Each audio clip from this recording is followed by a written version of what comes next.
Good morning, Delaware. It is another wonderful October morning here in beautiful Delaware, and we are delighted to have you with us. My guest host today is Karen Cowan, president of the Friends of the Delaware County District Library. Good morning, Karen. Good morning. How are you this morning? I'm doing really well, thank you. Glad to have you here. We've got a lot going on with the Friends this weekend and the weeks to come, so we want to talk about all of that as part of the show. Our guest today is Andrew Welsh-Huggins from Columbus, who is one of our three mystery writers who's going to be part of Authors and Ales at Ill Mannered Brewery on October 25th. Good morning, Andrew.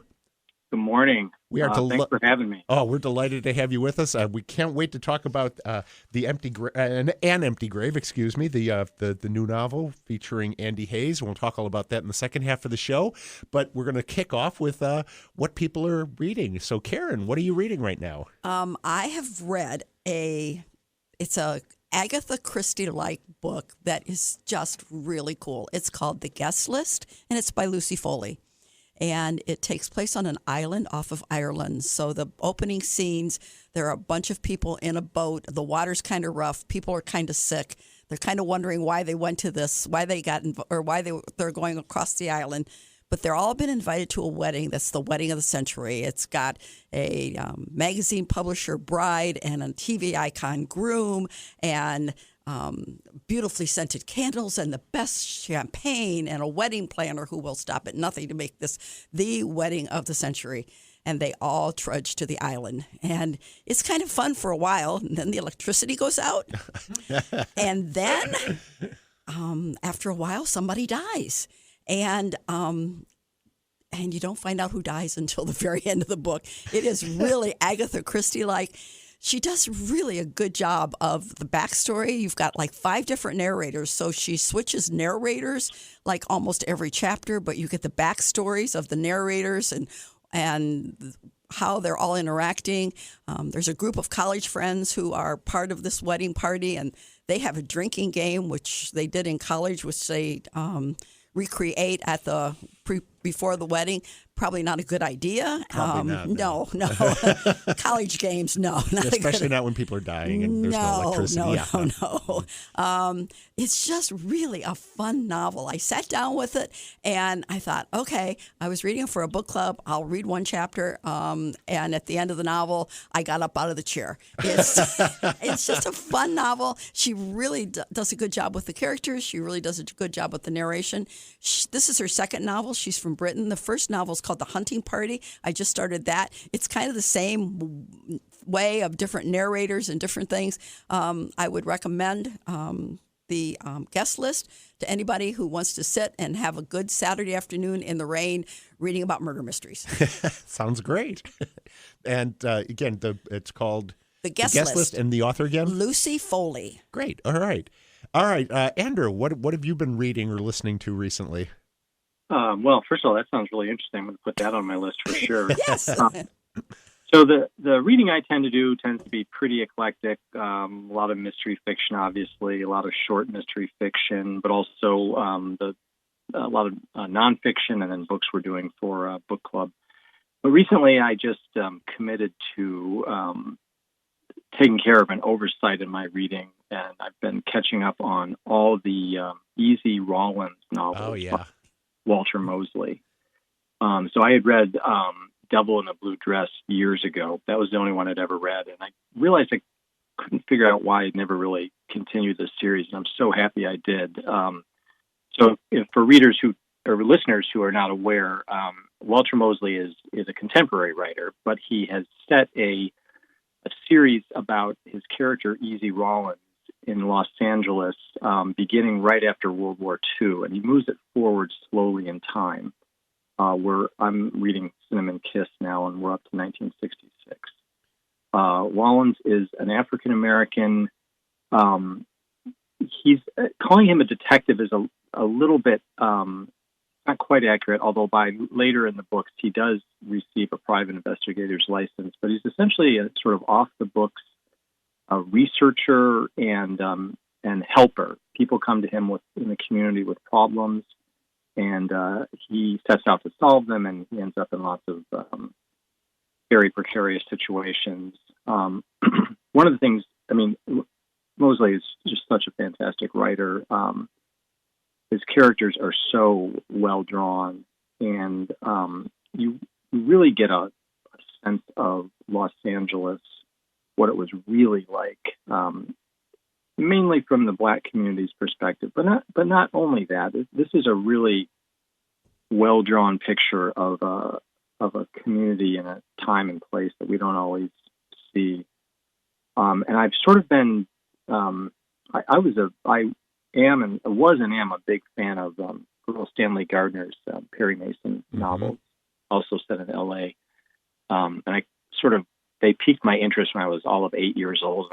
I pulled the paperback copies off my mom's shelf and started reading. But as I'm rereading those, I'm understanding, unfortunately, that the L.A. that Gardner wrote about was very much a fictional place. It just doesn't resemble what the reality was at the time. There's practically no characters of color at all. And while the mysteries are so really good, the picture of LA just isn't realistic. So that's one of the things I really like about Mosley's novels. And then I will add, just because I guess I'm on an LA kick, I've also just recently read all Steph Chaw's books. Steph Chaw.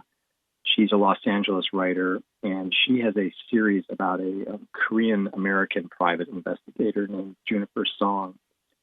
And there's 3 books in that series so far, and I really recommend those as well, partly because these are all set in today in contemporary time, but they really give this fantastic portrayal of modern Los Angeles, with I guess somewhat of an emphasis on Koreatown. But there's a lot of moral ambiguity in these books, and her main character, Juniper Song, makes decisions that at times you're not entirely comfortable with, but I really like that gray that she puts in these books. And what's her name again? The author's name? The author's name is Steph Chaw. C-H-A is the last name. Steph Chaw. Okay. I'm writing it down because that sounds really interesting. Yeah, so Steph Chaw and Walter Mosley, those are pretty much what I've been focusing on. And I will add, for our book club, I just finished Louise Erdrich's The Night Watchman, which we read for a book club, and obviously very different than what I was just talking about. But I think Nicole reviewed that on here a couple of years ago when it first came out. Yeah, okay. So yeah, that's really a great book. Yes, really. What I like about it is it's a really feels like a really honest depiction of life on and off an Indian reservation in the Dakotas in the 1950s. Mm-hmm. Really a remarkable book. So actually, Earl Stanley Gardner, funny you mentioned it, got me kicked out of the Boy Scouts. I was on a camping trip, and I disappeared for a while because I was reading a Perry Mason novel, and it was more interesting than what they were doing with cutting wood and stuff. So anyway, the scoutmaster tracked me down, found the book, was furious with it, dragged me home, said to my mother, "Do you look at this pornography he's reading?" It was the Case of the Vagabond Virgin. And he said, "Do you know where he got this?" And my mother said, "Yeah, I gave it to him." So that was the end of my Boy Scout career. Anyway, so that's a fantastic story. And the rest is history. And the rest is history. Yeah, I read the rest of the Earl Stanley Gardner thanks to my mother. She always tried to get me into English mysteries, which I never really liked. So I was more of the hard-boiled school. We'll talk more about that in the second half of the show. But my book today had nothing to do with mysteries or anything like that. I was wandering through the Friends of the Library books that they're getting ready to sell, and this was a donation, a book called Gunfighters, A Chronicle of Dangerous Men and Violent Death by a gentleman named Cimino. I can't find any information about him anywhere. In fact, I thought at first maybe he was one of those made-up names that a syndicate used to publish a whole lot of books by one person, but he's been published by a whole lot of different companies, so he may actually be a real human being, but there's nothing in Wikipedia, nothing on Amazon, nothing in Goodreads about him specifically. So anyway, it's not a bad book. It's profusely illustrated with both historic and rarely seen photos of some of the legends of the Old West, like Jesse James and Wild Bill Hickok, Calamity Jane, Bat Masterson, people like that. Its 5 parts cover gamblers and gunslingers, outlaws and vigilantes, lawmen and peacekeepers, bank robbers and bad men, and misfits and serial killers. And because a lot of the men in this book crossed over these 5 divisions. There's a considerable overlap in these stories. For example, John Wesley Harding shows up all over the place. Then there's several common themes pervade the book. One is that an outsized number of the men who fought for the Confederacy in the Civil War ended up as outlaws of one sort or another. Another recurring theme is that the line between good guy and bad guy was pretty permeable. Someone could be a deputy U.S. Marshal one day and riding with a train robbing gang the next. And the last theme is both the Old West period and the lives of most of these hombres was, in words stolen from another context, nasty, brutish, and short. Very few of the men discussed in this book died in their beds of old age. Some were lynched, some were executed by the state, some died in a botched criminal activity. Only a few survived to old age, but some of those had very interesting last acts of their lives. For example, Bat Masterson ended up as a sports writer for the New York World Telegram going well into the 1920s. Henry Starr moved from bandit to silent film star and then back to bandit. Cole Younger and Frank James ended up in Wild West tribute shows and in carnivals. So they're kind of interesting people. But on the downside, this book gives very short shrift to the women, the African Americans, the Mexicans, and of course the Native Americans, who were vital parts of the history of the Old West. This is an insidiously common flaw in books, movies, TV shows, and other media presentations of the Western movement of the country. But in a book this recent, it was published in 2016, this gap is really apparent and embarrassing. So this book will go back to the Friends of the Library for their book sale this afternoon. I'm handing it over to Karen even as we speak. And so it's not available through the library, but if you get to the book sale early, you can pick it up. That's right. Anyway, we are going to take a break here. And when we come back, we will be talking to Andrew Welsh-Huggins about his latest book and about some other of the Andy Hayes stories. So stay tuned. She's over there going, no. That's Gage Tellis commenting on the weather forecast and our engineer and running our board. But hey, I was wondering if that guy buys used library buildings. Oh, he probably does. I probably would, yeah. So That'd be interesting. So anyway, we are very happy today to welcome Andrew Welsh-Huggins as our guest. Andrew, by day, is an Associated Press reporter in Columbus, but we're talking to him in his role as the author of the Andy Hayes Private Eye series that's published by Swallow Press.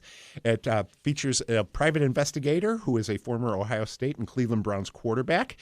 He's also the editor of Columbus Noir from Akashic, and I'm probably murdering that word, books, but he's also written short mystery fiction that's appeared in Ellery Queen Mystery Magazine, Mystery Tribune, Mystery Weekly Magazine, and he's also the author of at least 2 books of nonfiction, including No Winners Here Tonight, which is the definitive history of the death penalty in Ohio. So, Andrew, welcome to Off the Shelf. Again, great to be here. Thanks. And by the way, you pronounced Akashic books exactly right. So gold star. That is amazing because usually I mispronounce Needham and Cowan and stuff like that. So anyway, it's great to have you here. First, I have to ask you, in your bio, you say that you cover criminal justice, the Ohio State House, and long-lived zoo animals. So I was just wondering, how do you tell the difference? It's difficult, especially with the State House. A lot of them are long-lived because they switch back and forth with term limits, but that's another story for another day. But seriously, how does your journalism intersect with your fiction? Yeah, so I've been a reporter since 1988, and I've been probably trying my hand at mystery fiction for about the same amount of time, and I sort of have been able to get the education in criminal justice techniques, police procedural, all that stuff, sort of on the job. Mm-hmm. I started as a police reporter at a small paper in Indiana in the early 90s, and that was such a great experience. And then I've just always had an interest in criminal justice issues. I've written a lot about the death penalty. I've covered a lot of big well-known criminal cases, and sometimes I basically borrow storylines from those things that I reported on, and those end up in my fiction. But other times, I think it's just helped. It's helped me understand how the criminal justice system works, and I hope that it gives my writing a bit of realism, so that I understand court procedure, police procedure, things that. Sometimes you will read a mystery novel and there's just little things that people get wrong. And it can be one that drives me crazy, and you see this on TV all the time as well, is they apparently can't tell the difference between going to jail and going to prison. Yeah. And that's a small thing, but it also speaks to like maybe a bigger misunderstanding of how the whole thing works. Mm-hmm. So, yeah. So I my journalism often ends up in my mystery writing. The opposite is probably not true, other than I've just learned different things about writing over the years, writing my fiction Mm-hmm. in terms of descriptions that I probably do translate into my journalism. Very cool. So Columbus is not L.A. It's not Chicago or New York. Is Columbus difficult to write about, especially in the style that you're writing? Yeah, what a great question. I think Columbus, and I've said this for years, Columbus is one of the most ideal cities to write a mystery series in. And I'm happy to say that, there's other series now too. And if anybody hasn't read Kristen LeBianca's series about Private Eye Roxanne Weary, which is also set in Columbus, I strongly encourage you to hunt those books up. They're fantastic. There's a short story by her in Columbus Noir, isn't there? There is, yep. Okay, yep. Great story set in Old Town East. Cool. So, here's my take on Columbus. So I'm not a native. I grew up in the Finger Lakes in upstate New York, in an extremely rural area, so very different than Columbus. But, to me, there was what we think of as maybe the old Columbus, where there were sort of three things that I think were super special. You had obviously Ohio State, which is this giant educational institution that drives a lot of what happens in the city. And then you have all these iconic neighborhoods of Columbus, German Village, the Short North, Clintonville, the West Side where I live, the Hilltop. Just really great, interesting neighborhoods. And then you have the State House, which, is a huge source of inspiration for corruption, wrongdoing. You can keep mining it. Okay, so you take that mix of what I think of as kind of what made old Columbus special, and then you look at our city now, where the city's booming. We're the 14th largest city in the United States. I believe we just hit close to 1 million residents. We're on track to add hundreds of thousands more. If you drive around Columbus, the city bird is obviously the crane, because there are cranes everywhere. There's so much, even my side of town, through the bottoms and up onto the hilltops. It's just being transformed. And add to that, we've had this wonderful immigration to the city. We have quite a large Mexican population now. The Bhutan Nepalese refugees, obviously the Somali population. I think this has really helped enliven the city and make it even more interesting. Mm-hmm. Then I also like to say that, tall buildings cast long shadows. And so with a lot of this growth, we now have a lot of the same issues that a lot of big cities have, including Chicago and LA. We have a horrible street violence problem. For a while, we were in fact, probably still are, an epicenter for the heroin trade. We've been hit very hard by the opioid epidemic. And there's plenty of, good and bad things about all this development. So you put all this together, and I just think, like I said, I did not really start successfully publishing mystery fiction until I got to Columbus, and I realized this was such a great city to write about. And so I remain a big fan of this as a place to base mystery fiction in. Well, let me jump in here, because it would be a shame to talk about your books in the broad sense like that without talking about your hero, Andy Hayes. Don't Call Me Woody. 7 books now from 2014 to 2021 that feature Andy. Talk a little bit about Andy and who he is and what he represents in these books. Sure, thanks. So, I'd always been a big fan of private eye fiction in general. I read, a lot of the classics, the Raymond Chandlers and the, Dashiell Hammett's, Sam Spade and the Continental Op. Mm-hmm. I was a big fan of Robert B. Parker's Spencer books. Mm-hmm. And more recently, a big fan of Les Roberts' Private Eye series set in Cleveland with his character Milan Yakovich. So I knew I wanted a private eye character, and I knew it was going to be set in Columbus. And the character came about as I was trying to figure out, all these private eyes typically have baggage. They're sort of, fallen angels, wounded warrior types. Down these mean streets a man must walk, yes. Exactly. And then trying to figure out what Hayes' backstory was going to be, I thought about making him an ex-military person, which is quite a common trope. Perhaps an ex-police officer, also, again, it's been done a lot. But ultimately, I realized that, again, I'm not from Columbus, and I had a really good introduction to this city in the fall of 1998 when I arrived, when Ohio State was on its way to the national championship football title, and on November 7th of 1998, they lost to Michigan State. Not Michigan, but Michigan State. Mm-hmm. So they went 8-1 at that point. And as an outsider, I remember thinking, oh, that's too bad. They lost. Well, it became very clear to me that this basically was a cause for citywide mourning. And the season was literally over because there was no national championship. Mm-hmm. So fast forward to when I was working on this series, I quickly realized that how the baggage that my guy was going to carry was going to have been to be that person, the God who walks among us, an Ohio State quarterback, BMOC, who blows it. Mm-hmm. And in Hayes' backstory, his senior year, he gets arrested a week before the Michigan game. They lose the game and the national championship, and he's persona non grata from that point on.